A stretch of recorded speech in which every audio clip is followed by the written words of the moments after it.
اعوذ باللہ من الشیطان الرجیم بسم اللہ الرحمن الرحیم رب اشرح لی صدری ویسر لی امری واحلل عقدۃ من لسانی یفقہوا قولی واجعل لی وزیرا من اہلی اللہم فقہنا فی الدین آمین یا رب العالمین۔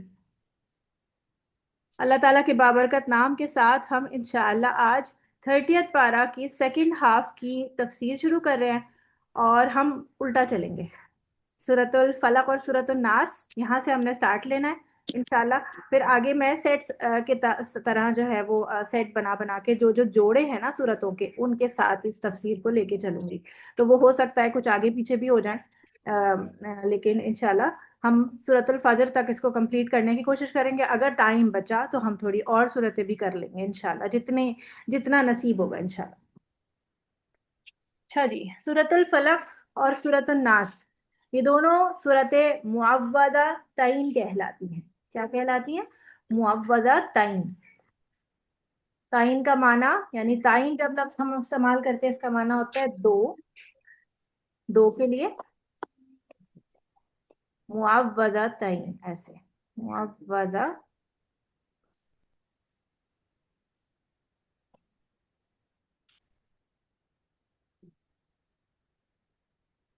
تعین، یعنی دو ایسی صورتیں، یعنی دو ایسی صورتیں جن سے پناہ طلب، یعنی جن کے ذریعے اللہ کی پناہ حاصل کی جاتی ہے، اس کو کہتے ہیں معوذتین۔ اسی لفظ سے لفظ ہے تعوذ، اس کو اکثر لوگ تعوذ بول دیتے ہیں لیکن اصل ورڈ اس کا کیا ہے؟ تعوذ، کیونکہ یہی معوذتین سے ہی لفظ نکلا ہے نا، تو واو پہ تشدید ہے، تعوذ ایسے، صحیح ہے؟ یعنی کہ اعوذ باللہ من الشیطان الرجیم، صحیح ہے؟ اعوذ، یہ جو اعوذ لفظ ہے، یہ اعوذ اس کا معنی ہوتا ہے پناہ طلب کرنا، یعنی میں پناہ طلب کرتی ہوں، اعوذ میں پناہ طلب کرتی ہوں، ٹھیک ہے؟ تو یہ انہی کے ان کلمات کے ذریعے اللہ تعالیٰ کی پناہ طلب کی جاتی ہے، اور کس وجہ سے پناہ لی جا رہی ہوتی ہے اس کی جو وجہ ہے نا وہ ایک الگ پریپوزیشن کے ساتھ ذکر کی جاتی ہے، وہ ہوتی ہے من، ٹھیک ہے؟ من، وہ انشاءاللہ ابھی میں ورڈ انالیسس کراؤں گی تو وہ میں آپ کو سمجھاؤں گی کہ اعوذ جب آتا ہے تو اس کے دو پریپوزیشن ہوتے ہیں۔ پریپوزیشن آپ کو پتہ ہے نا انگلش میں کون سے ہوتے ہیں؟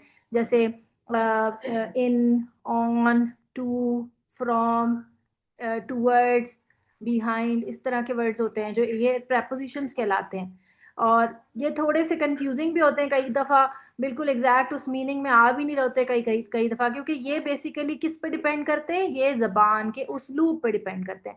اسلوب مطلب اسٹائل، یعنی بولنے والوں کا، یعنی جن کی زبان ہے، جیسے عرب لوگوں کی یہ زبان ہے تو وہ اس کو جس حساب سے لے کے چلتے ہیں اس حساب سے یہ پریپوزیشنز ڈیزائن ہوئے ہیں۔ ایسے ہی ہم جس طرح سے اردو بولتے ہیں تو ہمارے بھی تو اردو کے کچھ پریپوزیشنز ہیں نا، جیسے سے، میں نہیں میں، اور ایسی کا، اسی طرح اور بھی دوسرے ورڈز ہیں، نے، یہ سارے ہمارے جو پریپوزیشنز ہیں، کو، تو یہ ہم اپنے حساب سے چلاتے ہیں نا۔ اب جیسے جو کراچی میں بیٹھے ہوئے لوگ ہیں وہ اردو بولتے ہیں، وہ ڈیفرنٹ اسٹائل سے اردو بولتے ہیں، اور اسی طرح ڈیفرنٹ علاقے کے لوگ ہوتے ہیں وہ ڈیفرنٹ طرح سے اردو بولتے ہیں، حیدرآباد کے لوگ ڈیفرنٹ طرح سے بولتے ہیں، تو ڈیفرنٹ وہ ان کا اپنے حساب سے پریپوزیشنز بدلتے ہیں، صحیح ہے نا؟ تو اسی طرح عربی زبان میں بھی پریپوزیشنز جو ہوتے ہیں وہ ایک طرح سے آپ کو تھوڑے سے کنفیوزنگ لگیں گے، لیکن پھر انشاءاللہ ایک ٹائم آئے گا کہ آپ کو ان سے تھوڑی سی فیملیارٹی ہو جائے گی۔ تو اعوذ کے ساتھ دو پریپوزیشنز لگتے ہیں۔ اعوذ ورڈ جو فعل ہے اس کے ساتھ دو پریپوزیشن ہوتے ہیں، ایک ہوتا ہے بازیر بھی اور ایک ہوتا ہے من، ٹھیک ہے؟ بازیر بھی اس ناؤن کے ساتھ لگتا ہے جس کی پناہ چاہیے، صحیح ہے؟ جس کی پناہ، یعنی جو شیلٹر جو چاہیے جس کا، اس کی پناہ کے اس کے ساتھ بھی، صحیح ہے؟ اور جس کے شر سے پناہ چاہیے اس کے ساتھ من لگے گا، ٹھیک ہے؟ تو اعوذ جب بھی آتا ہے آپ نوٹس کریں گے کہ ان کلمات کے ساتھ آپ کو آگے با بھی نظر آئے گا، باجر بھی، اور من بھی نظر آئے گا۔ اب جیسے اب آپ دیکھیں اعوذ باللہ، تو یہ دیکھیں اللہ کے نام کے ساتھ جس کی پناہ چاہیے اس کے ساتھ بازر بھی کی پریپوزیشن لگ گئی، اور جس کے شر سے پریشانی ہے تو اس کے ساتھ کیا ہے؟ من لگ گیا۔ تو اب من ہے، اور کیونکہ آگے آگے شین جو ہے وہ تشدید کے ساتھ ہے، تو دو ساکن نہیں مل سکتے. اچھا، تو دو ساکن نہیں مل سکتے، اس لیے کیا ہوگا، اس پر زبر لگ گیا، من الشیطان الرجیم، ایسے بن گیا یہ. ٹھیک ہے، تو یہ ہو گیا من الشیطان الرجیمی. ٹھیک ہے، تو کس کس کی وجہ سے ہمیں پناہ چاہیے، اس کے لیے، اس کے شر سے بچنے کے لیے. تو یہ من شر شیطانی تھا اصل میں، لیکن شر کہنا کافی، مطلب شیطان الرجیم کہہ دینا کافی تھا. شر بولنے کی مطلب اللہ تعالیٰ نے اسی طرح سے کلمات سکھائے ہیں. ٹھیک ہے، تو یہ تھوڑا سا تعارف تھا تعوذ اور معوذتین کا. پھر آگے دیکھیے کہ اس کا اور مزید تعارف کیا ہے، کہ صبح شام اسے 3 مرتبہ حفاظت کے لیے پڑھنا کافی ہو جاتا ہے. یعنی 3 مرتبہ اگر آپ سورۃ الفلق اور سورۃ الناس کو، اور جب ہم سورۃ اخلاص پڑھیں گے انشاءاللہ، تو ان دونوں سورتوں کے ساتھ وہ ایک تیسری سورت سورۃ الاخلاص، اس کا بھی اس کے ساتھ ان کا جوڑا بن جاتا ہے. سورۃ الاخلاص پتہ ہے نا، سورۃ الاخلاص کون سی ہے، قل هو اللہ احد. صحیح. اب آپ کہیں گے کہ چلو اس کے اندر تو دونوں میں دعائیں ہیں، تو سورۃ الاخلاص میں تو کوئی دعا نہیں ہے. تو جب ہم سورۃ الاخلاص پڑھیں گے نا، تو میں انشاءاللہ تب آپ کو سمجھاؤں گی کہ کیوں انہیں جو ہے حفاظت کے اذکار میں سورۃ الاخلاص کو شامل کیا گیا ہے. ٹھیک ہے، ہر شر سے نجات اور آفات سے بچانے والی صورتیں ہیں یہ. بیماری میں دم کرنے کے لیے بھی سنت طریقہ کیا ہے کہ ان کو پڑھنے کے بعد ہاتھوں پر دم کر کے پورے جسم پر پھیرنا، اور یہ مسنون طریقہ ہے. مسنون کیا ہوتا ہے، مسنون وہ طریقہ ہوتا ہے جو نبی کریم صلی اللہ علیہ وسلم کی سنت سے ثابت ہوتا ہے، یعنی کہ انہوں نے کر کے دکھایا ہوتا ہے، وہ کرتے رہے ہوتے، مطلب انہوں نے یہ کام کیا ہوتا ہے، اس کو کہتے ہیں مسنون. جب تعوذ یا معوذات پڑھی جائیں تو صرف زبان سے ہی نہیں بلکہ دل سے بھی طلب کرنا، اور ان تمام عوامل کو بھی، یعنی کہ ان تمام اعمال کو ترک کر دینا بھی ضروری ہے جو شیطان کو پسند ہیں. یعنی آپ سمجھیں کہ کوئی شخص جو ہے وہ ہر روز حفاظت کے اذکار پڑھتا ہے، لیکن پھر بھی اس کے ساتھ کچھ نہ کچھ حادثات ہوتے رہتے ہیں. اب وہ کہتا ہے کہ میں تو ہمیشہ دعائیں پڑھتا ہوں، لیکن میں پھر بھی مجھے کچھ نہ کچھ میرے ساتھ مستقل کچھ نہ کچھ لگا رہتا ہے. تو اس کی وجہ یہ بھی ہو سکتی ہے کہ وہ گناہوں میں ملوث ہو، یا کچھ ایسا کام کر رہا ہو جو کہ شیطان کا انتہائی فیورٹ ہو، اور شیطان اس کے ساتھ مستقل لگا رہتا ہو. ٹھیک ہے، آپ کو پتہ ہے کہ انسان جو ہے، جب اللہ تعالیٰ پیدا کرتا ہے کوئی انسان، ابن آدم، تو اس کے ساتھ ایک شیطان بھی پیدا کیا جاتا ہے جس کا نام قرین ہے. ٹھیک ہے، یہ سورہ غالباً سورہ قوف کے اندر اس کا ذکر آتا ہے. قوف، صحیح ہے، کہ قرین جو ہے وہ جو ہے قیامت کے دن وہ کہے گا کہ اللہ، میں نے تو اس کو نہیں بہکایا، یہ تو خود ہی بہت گمراہ تھا. تو اس پر اللہ تعالیٰ اس کو کہیں گے، اس وجہ سے اللہ تعالیٰ اس کو کہیں گے کہ آج میرے سامنے مت لڑو، میں نے تو تمہیں بھی، یعنی شیطانوں کو بھی اور انسانوں کو بھی، دونوں کو یہ بات بتا دی تھی کہ میرا فیصلہ کیا ہوگا. اگر تم گناہ کا بوجھ لاد کر آؤ گے تو پھر تم ایک دوسرے پر بلیم گیم مت کھیلنا، بلکہ تم دونوں کو ہی اس کی سزا بھگتنی پڑے گی. اب یہاں پر کوئی معذرت نہیں چلے گی، کوئی عذر بھی نہیں چلے گا. تو وہ قرین جو ہے وہ بیسیکلی وہ شیطان ہے جو ہر انسان کے ساتھ پیدا کیا جاتا ہے، اور اسی کو حمزات کے نام سے بھی ہم کبھی بولتے ہیں. مطلب اکثر لوگوں، آپ نے کبھی کہانیوں میں کبھی حمزات کا نام سنا ہو، تو یہ حمزات کے نام سے بھی، یعنی کہ بیسیکلی بالکل انسان ہی کے جیسا ہی ہوتا ہے. مطلب ہوتا انسان نہیں ہے، لیکن یہ اس کے بالکل ایک طرح سے اس کے جیسا، اس کے بالکل ساتھ رہنے والا بندہ، مطلب ایک شیطان ہوتا ہے. اچھا، یہاں 1 منٹ رکیے گا. اعوذ باللہ من الشیطان الرجیم. ہاں، تو اب یہ قرین جو ہے یہ مستقل ہمارے ساتھ لگا رہتا ہے. تو سمرین ایک دعا بھی ہے نا کہ اللہم اعوذ بک من ہمزات الشیاطین واعوذ بک ربی ان یحضرون، اس میں ہمزات شیاطین کا ہے. کیا پتا حمزات اردو کا لفظ حمزات سے ہی ڈرائیوڈ ہوا وہ اس طرح سے لکھا جاتا ہے حمزات. حمزات کا جو وہ تے کے ساتھ ہے، حمزات الشیاطین، یہ حمزہ ہے. ہے میم زا کا معنی ہے اکساہٹیں، یعنی پھسلاہٹیں. اس سے مراد ہے، یہ شاید الگ چیز ہے. حمزات اور حمزات الشیاطین یہ الگ چیز ہے. ٹھیک ہے، اچھا، تو اس پر آدم علیہ السلام نے اللہ تعالیٰ سے تھوڑی سی ایک شکوہ سا کیا کہ اللہ، اب کتنا مشکل ہو جائے گا ایک انسان کے لیے کہ وہ اس سے بچے جو اس کا دشمن ہے اور کھلا دشمن ہے، لیکن وہ اس کے ساتھ ہی لگا ہوا ہے۔ تو اللہ، آپ نے تو میرے ساتھ شیطان ہی پیدا کر دیا، اور ابن آدم کے ساتھ بھی، میری اولاد کے ساتھ بھی، تو ہم اس سے کیسے بچیں گے، اور یہ کتنا مشکل ہو جائے گا ہمارے لیے۔ تو اس پر اللہ تعالیٰ نے کہا کہ میں نے تمہارے ساتھ ایک نہیں دو نہیں، اس کے مقابلے میں پورے 8 فرشتے جو ہے وہ ہر انسان کے ساتھ رکھے ہیں جو اس کے محافظ ہوں گے۔ تو اب ہمارے آس پاس جو ہے وہ فرشتے ہیں، 8 فرشتے، ہر انسان کی حفاظت کے لیے 8 فرشتے ہوتے ہیں۔ اب آپ کہیں گے کہ پھر انسان کو جو ہے وہ کیوں چوٹیں لگتی ہیں، کیوں پریشان مطلب آتا ہے؟ تو اس کی وجہ یہ ہوتی ہے کہ ہم جو ہے ذکر میں اور اللہ کی فرما برداری میں کوتاہی کرتے ہیں۔ فرشتوں کی غذا ذکر ہے، اللہ کا ذکر۔ جب ہم جتنا ذکر کرتے ہیں، فرشتے جو ہے ڈھونڈ ڈھونڈ کے ایسی جگہوں پر اور ایسی محفلوں میں آتے ہیں جہاں پر ذکر ہو رہا ہوتا ہے، کیونکہ وہ ان کی غذا ہے۔ صحیح ہے، وہ اپنی غذا ڈھونڈتے ہوئے آ جاتے ہیں، اور بلکہ دوسروں اور فرشتوں کو بھی پکار کے کہتے ہیں کہ آؤ، یہاں پر اللہ کا ذکر ہو رہا ہے۔ تو وہ وہاں پہنچ جاتے ہیں، اور جب وہ وہاں پہنچتے ہیں، اور کیونکہ آپ کو پتہ ہے کہ اللہ تعالیٰ کی عاقل مخلوقات میں سے یہ 3 ہیں، مطلب ایک تو ہم انسان، ٹھیک ہے، اور دوسرے ہو گئے جنات، اور تیسرے ہیں فرشتے، ٹھیک ہے۔ یہ اللہ کی عاقل مخلوق ہے۔ عاقل کا مطلب ہے کہ ان سے ایک تو یہ کہ جواب دہی ہوگی، اور ان کو اللہ تعالیٰ نے عقل و شعور دیا ہے، ٹھیک ہے۔ تو جواب دہی تو ہم سے، صرف ہم سے ہوگی، جنات سے اور انسانوں سے۔ کیوں؟ کیونکہ فرشتوں کو اللہ تعالیٰ نے گناہ کرنے کی صلاحیت نہیں دی، یہ صرف فرما برداری کرتے ہیں اللہ تعالیٰ کی۔ تو جب یہ صرف اللہ تعالیٰ کی فرما برداری کرتے ہیں، تو ظاہر ہے جب یہ دعا کرتے ہیں تو ان کی دعائیں مستجاب ہوتی ہیں، یعنی ان کو قبول ہوتی ہیں، وہ دعائیں قبول کی جاتی ہیں، ٹھیک ہے۔ تو اب کیا ہوگا؟ جب آپ جتنا زیادہ ذکر کریں گے، اور تو فرشتے اتنے زیادہ آپ کے پاس گیدر ہوں گے، اور جتنے فرشتے آپ کے پاس ہوں گے، شیطان آپ سے فاصلے چلا جائے گا، فاصلے پہ رہے گا۔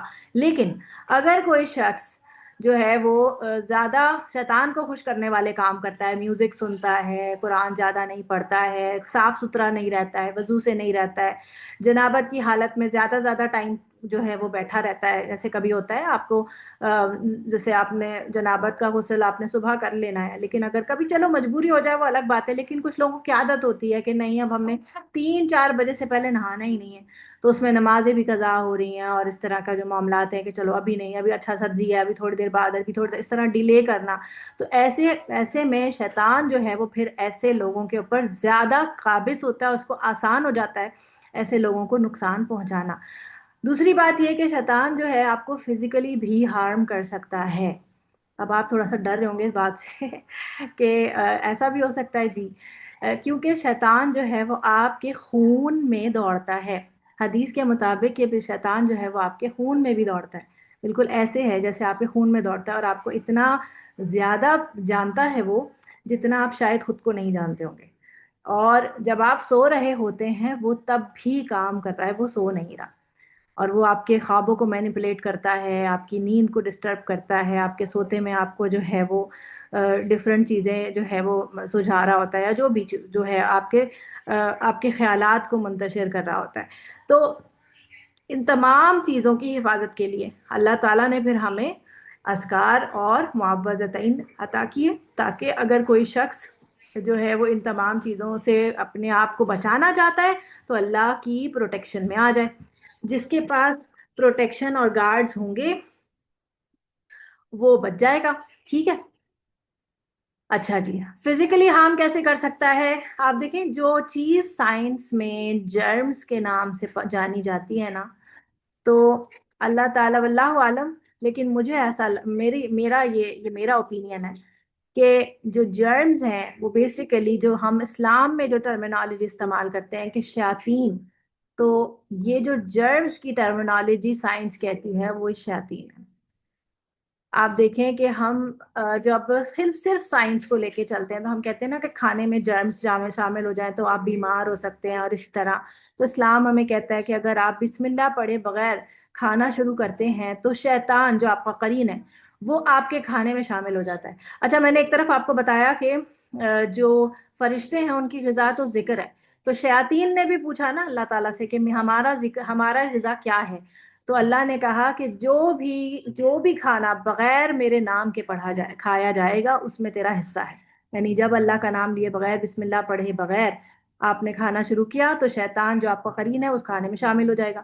جب وہ کھانے میں شامل ہو جائے گا تو یقیناً وہ پلید ہے، وہ آپ کو نظر تو نہیں آ رہا، وہ پلید ہے، تو وہ یقیناً کچھ جو ہم سائنس میں کہتے ہیں کہ جرمز وہ داخل کر دے گا آپ کے فوڈ میں، بھلے سے وہ آپ نے بہت صاف ستھرا طریقے سے پکایا ہو. اور پھر کیا ہوگا کہ وہ کھانا جو ہے وہ آپ کو برکت نہیں دے گا، آپ کو صحت نہیں دے گا، آپ کو جو ہے وہ بیماری دے سکتا ہے، آپ کو بیمار کر سکتا ہے جو بھی ہے. 1 منٹ میں آپ کا سوال لیتی ہوں. اچھا، یہ جو ہے تو اس لیے آپ ہمیں اذکار ڈفرینٹ قسم کے پڑھائے گئے. اس کے علاوہ آپ کو پتا ہے کہ شیاطین جو ہے ان کا مسکن ہمارے گھر میں کیا ہے؟ وہ ہے واش رومز. ہمارے گھروں میں جو اٹیچ واش رومز ہیں یا جو بھی واش رومز ہوتے ہیں ان کے اندر شیاطین رہتے ہیں کیونکہ وہ گندی پلید جگہیں ہوتی ہیں. لیکن آج کل ہم نے اپنے واش رومز کو اتنا آرائش کر کے رکھا ہوتا ہے اور اتنا ہم نے مزین کر کے ٹائلز وغیرہ لگا رکھے ہوتے ہیں، ہمیں وہ اتنی پلید جگہ لگ نہیں رہی ہوتی. اور اکثر ہم نوٹس کرتے ہیں کہ بہت سے لوگ جو ہیں وہ اندر واش روم میں فون لے کر چلے جاتے ہیں اور بہت بہت دیر واش روم میں گزارتے ہیں. تو ایسے میں وہ ولنریبل ہو جاتے ہیں کہ ان کے اوپر شیاطین اٹیک کریں. پھر ایسے میں خواتین کے بارے میں دیکھنے میں آتا ہے کہ بہت زیادہ جب وہ ڈپریس ہوتی ہیں تو واش روم میں جا کے روتی ہیں. تو یہ چیز جو ہے وہ ولنریبل کرتی ہے کہ وہ شیاطین آپ کے اوپر اٹیک کریں اور آپ کو آپ کے خیالات کو آپ کو مزید ڈپریس کرتے ہیں وہ، اور آپ کے خیالات کو مزید جو ہے وہ پریشان یعنی وہ کریں، آپ کے خیالات کو منتشر کریں. تو ان تمام چیزوں سے ہم نے اپنے آپ کو کس طرح بچانا ہے کہ باتھ روم میں جانے کی جو دعا ہمیں سکھائی گئی ہے وہ ہم نے ضرور پڑھنی ہے. وہ کون سی دعا ہے؟ اللہم، یہ آج کی دعا ہے ہماری، ٹھیک ہے؟ یہ آپ لوگوں نے یاد کرنی ہے. اگر جس کو یاد ہے بہت اچھی بات ہے، جس کو نہیں یاد ہے وہ یاد کر لے گا، ٹھیک ہے؟ اللہم انی، اے اللہ، انی بے شک میں، اعوذ بیکا، اعوذ بیکا میں تیری پناہ میں آنا چاہتا ہوں یا طلب کرتا ہوں. اب دیکھیں اعوذ بی، بی جو ہے وہ کس کے ساتھ لگا ہے؟ کاف زبر کا، یعنی تیرے، یعنی اللہ کی طرف ہی منسوب ہو رہا ہے، تو با لگا نا اس میں اعوذ کے ساتھ. پھر کیا ہے؟ من، پھر آ گیا من الخبوسی، کس سے؟ خبیث سے. اور خبوسی بھی اس میں خبوسی یعنی مذکر خبیث سے خبوسی. اور پھر ہے والخبائث، یہاں لکھ رہی ہوں میں والخبائث. یہ انشاءاللہ ہم آپ کو گروپ میں بھیج دیں گے یہ والی آپ کو دعا.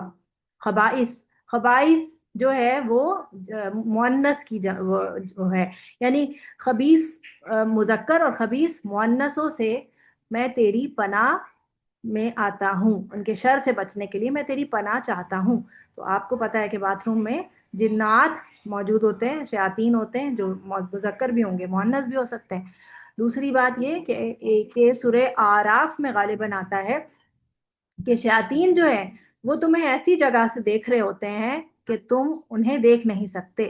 یعنی ہمیں کیا پتا کہ وہ ہمیں کب اور کہاں دیکھ رہے ہیں. آپ کہیں بازار میں چلتے پھرتے جا رہے ہیں، آپ کسی اکیلی سڑک سے جا رہے ہیں، یا آپ جو ہیں باتھ روم میں ہیں، یا آپ کہیں کمرے کے اندر ہیں، تو آپ کو دیکھ رہے ہیں. جب ہم کپڑے چینج کر رہے ہوتے ہیں یا ہم کسی ایسی حالت میں ہیں کہ جس میں ہم نہیں چاہتے کہ کوئی ہمیں دیکھے، لیکن وہ ہمیں دیکھ رہے ہیں، کیونکہ وہ تو ہمیں نظر نہیں آ رہے نا. تو اللہ تعالیٰ نے کہا اسی لیے تم ان سے پروٹیکشن جو ہے وہ اللہ تعالیٰ کی پروٹیکشن طلب کرو ان کے شر سے بچنے کے لیے. تو جب ہم اپنے لباس کو تبدیل کریں تب بھی ہمیں بسم اللہ پڑھ کے اپنا لباس اتارنا چاہیے. جب ہم اللہ کا نام لیتے ہیں تو ہمارا پردہ ہو جاتا ہے